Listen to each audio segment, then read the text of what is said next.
Hello students, welcome back. देखिए, आज हम पढ़ने जा रहे हैं कॉन्सेप्ट ऑफ कॉस्ट के बारे में। अब कॉन्सेप्ट ऑफ कॉस्ट होता क्या है, देखिए स्टार्ट करते हैं बच्चों। कॉस्ट, फर्स्ट ऑफ ऑल मैं आपको बताना चाहूँगा, किसी भी कमोडिटी को प्रोड्यूस करते समय कोई भी जो एक्सपेंसेस बियर करना पड़ता है ना किसी पर्सन को, वो उसकी कॉस्ट कहलाती है। ठीक है, किसी भी कमोडिटी को अगर हम प्रोड्यूस करेंगे तो प्रोड्यूस करते समय जो हमें खर्चे चुकाने पड़ेंगे, पे करने पड़ेंगे, तो वो हमारी क्या कहलाती है, कॉस्ट। तो इसलिए cost is that expenditure, cost is the expenditure incurred by the producer. ठीक है, जो भी प्रोड्यूस करेगा वो भी producing goods and services, that is called cost.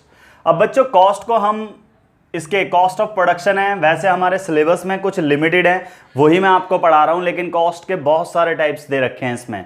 तो मैं आपको पहले पढ़ा रहा हूं first explicit cost. Explicit cost कौन सी कॉस्ट होती हैं भाई? एक्सप्लिसिट नाम से पता लग रहा है, एक्स का मतलब बाहर वालों को जो पे करी जाती हैं। ठीक है, explicit cost are those expenses which are actually paid by the firm के द्वारा पेड करे जाएंगे for purchase of goods from other firms.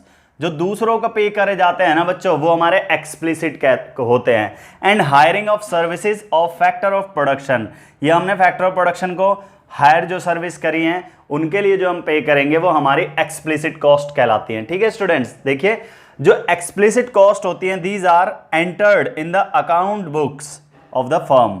जो फर्म का अकाउंट बुक होता है, यानी अकाउंट्स में इन्हें रिकॉर्ड किया जाता है इन वाली कॉस्ट को।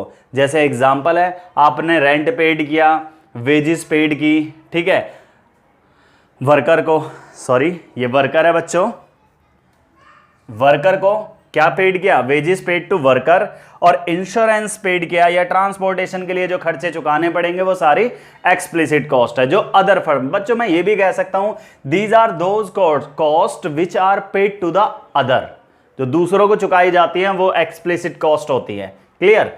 इम्प्लिसिट कॉस्ट कौन सी होती है बच्चों? इम्प्लिसिट, जो खुद बियर करनी पड़ती हैं, इम्प्लिसिट।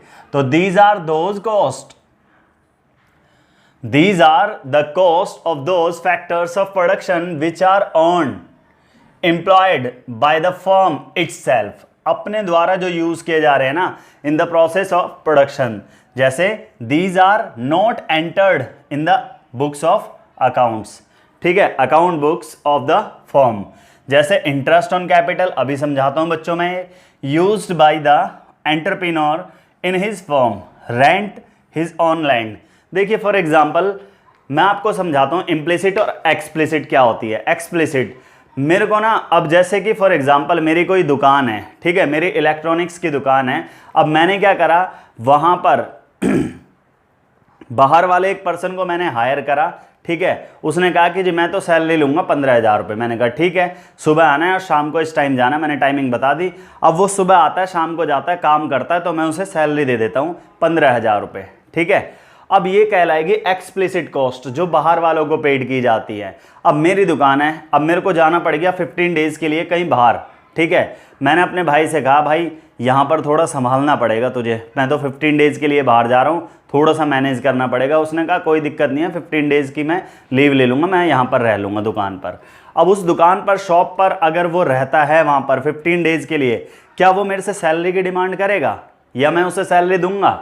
नहीं दूंगा ना, वो इम्प्लिसिट कॉस्ट कहलाएगी। या अपने ही फैक्टर ऑफ प्रोडक्शन को यूज़ किए जाते हैं। अब मेरी जो मान लो दुकान है और वो मेरा खुद ही हाउस है, मेरा पूरा वो हाउस है, मैंने नीचे दुकान कर रखी है, क्या मैं रेंट पे करूंगा इसका दूसरे को? नहीं पे करूंगा, तो वो इम्प्लिसिट कॉस्ट कहलाएगी स्टूडेंट्स, जो खुद के रिसोर्सेज से यूज़ की जाएगी। ठीक है, अब चाहे वो इंटरेस्ट ऑन कैपिटल हो, जैसे कि अब मेरे पास कैपिटल थी, मैंने अपने बिजनेस में लगा दी, क्या मुझे इंटरेस्ट मिलेगा? नहीं मिलेगा। ठीक है, तो उसे हम क्या कहेंगे? इम्प्लिसिट कॉस्ट कहेंगे। अपॉर्चुनिटी कॉस्ट, अपॉर्चुनिटी का मतलब आपके पास अवसर होना चाहिए, अपॉर्चुनिटी अवसर। तो नेक्स्ट बेस्ट ऑल्टरनेटिव कॉस्ट जो होती है हमारी, वो अपॉर्चुनिटी कॉस्ट कहलाती है। फॉर एग्जाम्पल देखिए, इसे समझने के लिए एग्जाम्पल बहुत ज़्यादा ज़रूरी है। एक फार्मर है, वो प्रोड्यूस कर सकता है 100 क्विंटल्स ऑफ वीट का प्रोडक्शन कर सकता है, एंड 1500 क्विंटल्स ऑफ राइस का प्रोडक्शन कर सकता है एक ही लैंड पर। अब उसे एक का ही तो प्रोडक्शन कर सकता है। अब वो कौन सा सेलेक्ट करेगा बच्चों?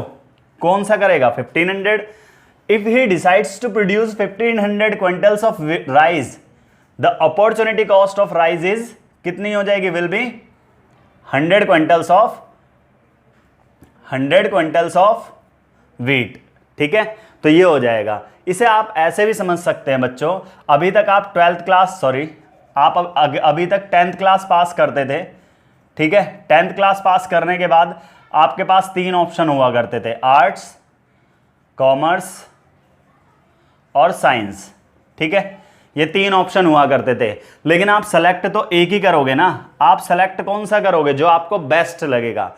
आपने भाई सेलेक्ट करा क्या, कॉमर्स साइड आपने सेलेक्ट कर ली, आपको ये बेस्ट लगा कि इसमें ज़्यादा अपॉर्चुनिटीज़ है, तो मैंने इसे सेलेक्ट कर लिया, ये सेलेक्ट हो गया। ठीक है, आपके पास लेकिन इसकी भी अपॉर्चुनिटी थी सेलेक्ट करने की, और इसकी भी अपॉर्चुनिटी थी इसको सेलेक्ट करने की। ठीक है, तो ये आपकी अपॉर्चुनिटी कॉस्ट कहलाएंगी। कॉमर्स की अपॉर्चुनिटी कॉस्ट क्या कहलाएगी, आर्ट्स भी कहलाएगी और साइंस भी कहलाएगी। ये आपके पास अपॉर्चुनिटी थी। इसको बहुत तरीके से समझा जा सकता है। एक लैंड है, ठीक है, इस लैंड पर हम बिल्डिंग भी बना सकते हैं बच्चों, एक फैक्ट्री भी बना सकते हैं और एक स्कूल बना सकते हैं। ठीक है, अब आपने एक ही काम सेलेक्ट कर सकते हैं इस लैंड पे। आपने क्या करा, आपने स्कूल बना दिया, ये दोनों छोड़ दिए, तो ये दोनों जो छोड़ दिए, ठीक है, ये हमारी अपॉर्चुनिटी कॉस्ट कहलाएगी। समझ में आ गया आपको।